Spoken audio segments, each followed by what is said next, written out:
Ito ang kalagayan ng Dubai ngayon, April 16, 2024.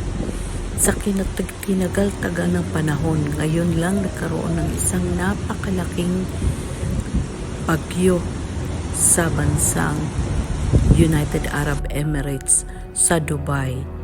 Buong araw ay nakalubog ang syudad sa tubig.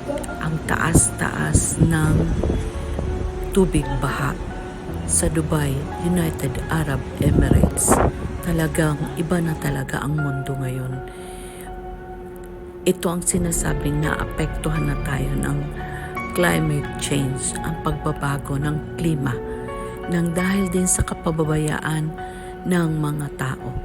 Dapat tayo maging responsibilidad, may hawak tayo ng ating responsibilidad upang hindi na lumala ang climate